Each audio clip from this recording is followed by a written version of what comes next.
आप देख रहे हैं अल्फा डिफेंस हिंदी में आपका स्वागत है। आज के इस वीडियो में हम लोग बात करने वाले हैं इंसास गन्स के बारे में। लेकिन उससे पहले बात कर लेते हैं कि हम लोग ये वीडियो क्यों बना रहे हैं। पिछले कुछ दिनों से हम लोग बात कर रहे हैं पॉडकास्ट के ऊपर की जाने वाले कुछ क्लेम्स को लेकर, और उन वीडियोस को लेकर कुछ लोग बहुत ज़्यादा नाराज हैं।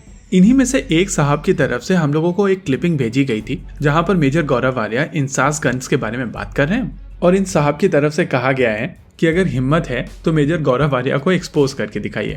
अब आप में से बहुत सारे लोग ये क्वेश्चन पूछेंगे कि क्या इस वीडियो के दौरान हम लोग इंसास गन को डिफेंड करने वाले हैं या फिर मेजर गौरव आर्या को बैश करने वाले हैं। इस वीडियो के दौरान हम लोग बात करेंगे केवल सच्चाई के बारे में, और जैसा कि हम लोग हमेशा कहते हैं कि सच्चाई हमेशा दो एक्सट्रीम्स के बीच में होती है। मैं पर्सनली मेजर गौरव आर्या की बहुत ज़्यादा रेस्पेक्ट करता हूँ, और अगर ये वीडियो उन तक पहुँचता है तो मैं सर आपसे रिक्वेस्ट करूँगा कि अगर कभी मौका मिले तो मैं आपसे मिलना चाहूँगा, और हो सके तो ऑन कैमरा हम लोग इस चीज़ को लेकर बात भी करें। चलिए अब बात कर लेते हैं इंसास के बारे में। देखिए, इस गन का डेवलपमेंट 1980s में शुरू हुआ था, और उस समय तक Indian army L1A1 self loading rifles को ऑपरेट करती थी। ये gun basically 7.6 to 51 millimetre NATO fire कर सकती है, लेकिन अगर आप इंसास की बात करेंगे तो इंसास 5.56 45 मिलीमीटर फायर करती है। अब आप यहाँ पर क्वेश्चन पूछेंगे कि एग्जैक्टली ये क्या नंबर्स हैं और इन नंबर्स का हम लोगों की कॉन्वर्सेशन से क्या लेना देना है। देखिए, अभी आपकी स्क्रीन के ऊपर तीन अलग अलग तरीके की केट्रिज दिखाई गई है। ऊपर में 7.6 to 39 मिलीमीटर रशियन है, नीचे 7.6 to 51 मिलीमीटर नेटो है, और उसके नीचे 5.56 45 मिलीमीटर नेटो है। इन तीनों प्रकार की गोलियों में 7.6 to 51 मिलीमीटर ज्यादा लंबी दूरी पर मार कर सकती है। इस बुलेट की स्टॉपिंग पावर भी ज्यादा होती है, लेकिन डाउनसाइड ये है कि ये बुलेट हैवी होती हैं, और जब इनको चलाया जाता है तो ये रिकॉइल ज्यादा करती हैं।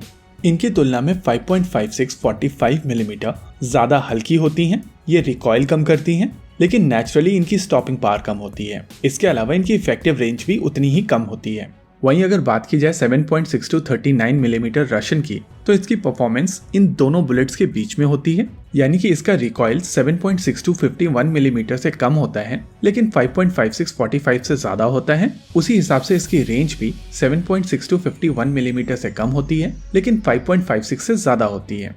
तो जब 1980s में 7.6 to 51 मिलीमीटर फायर करने वाली सेल्फ लोडिंग राइफल यानी कि SLR को रिप्लेस करने की बात आई, तो उस समय कुछ लोगों ने सोचा कि लॉजिस्टिक्स बहुत इंपॉर्टेंट है, जैसे कि हमारे पुराने वाले डिफेंस एक्सपर्ट साहब बार बार बोलते हैं लॉजिस्टिक्स लॉजिस्टिक्स लॉजिस्टिक्स। तो इंडियन आर्मी ने भी ये वेस्टर्न कॉन्सेप्ट उठा लिया कि 5.56 45 मिलीमीटर एक हल्की बुलेट है, और एक सोल्जर कंपैरेटिवली ज्यादा ऐसी बुलेट्स कैरी कर सकता है। इसी चीज के चलते GSQR में डिफाइन किया गया कि रिक्वायरमेंट 5.56 45 मिलीमीटर की गन की है, और उसी हिसाब से गन बनाई गई। मुझे पर्सनली इंसास गन में जो दो चीजें सबसे ज्यादा खराब लगती हैं वो है हैंड गार्ड और हैंडल।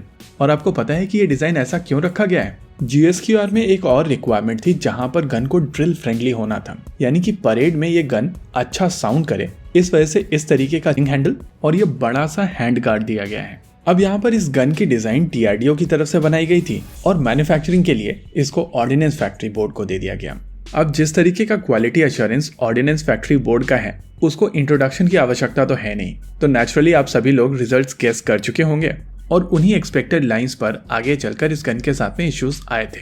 अब मेजर साहब की तरफ से जो क्रिटिसिज्म आई है, उसमें मेजर साहब कह रहे हैं कि 200 मीटर पर आदमी मरता नहीं है। तो मैं यहाँ पर एग्जैक्टली वही पॉइंट बताना चाह रहा था कि जब इंडियन आर्मी की तरफ से GSQR में 5.56 45 मिलीमीटर मांगा गया था, तो वहां पर एनिमी को मारने की तो बात ही नहीं थी। देखिए, नॉर्मली वेस्टर्न कंट्रीज में ये human right all that nonsense होती रहती है, और इसी नॉनसेंस से ये 5.56 45 मिलीमीटर पैदा हुआ है।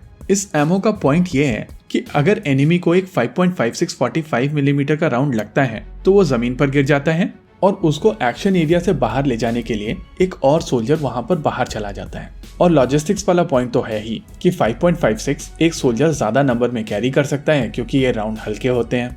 और जो लोग उस समय GSQR बना रहे थे वो इस वेस्टर्न प्रोपेगेंडा से कैरी अवे हो गए, क्योंकि उनको भी ऐसे ही कोई डिफेंस एक्सपर्ट मिल गए होंगे जो बार बार लॉजिस्टिक्स लॉजिस्टिक्स चिल्लाते रहते हैं, और उन्होंने रियलाइज नहीं किया कि स्टॉपिंग पावर भी बहुत ज्यादा इंपॉर्टेंट है। इनफैक्ट वो ज्यादा इंपॉर्टेंट है लॉजिस्टिक्स से।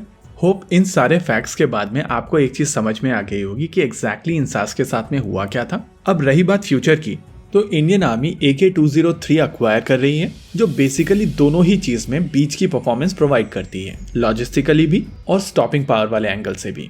लेकिन शायद इस कोशिश में जो इंडिजिनस ऑप्शंस निकल कर आए थे जैसे कि SSS डिफेंस या अस्त्र डिफेंस, उनको बहुत ज़्यादा मौके नहीं मिल पाएंगे।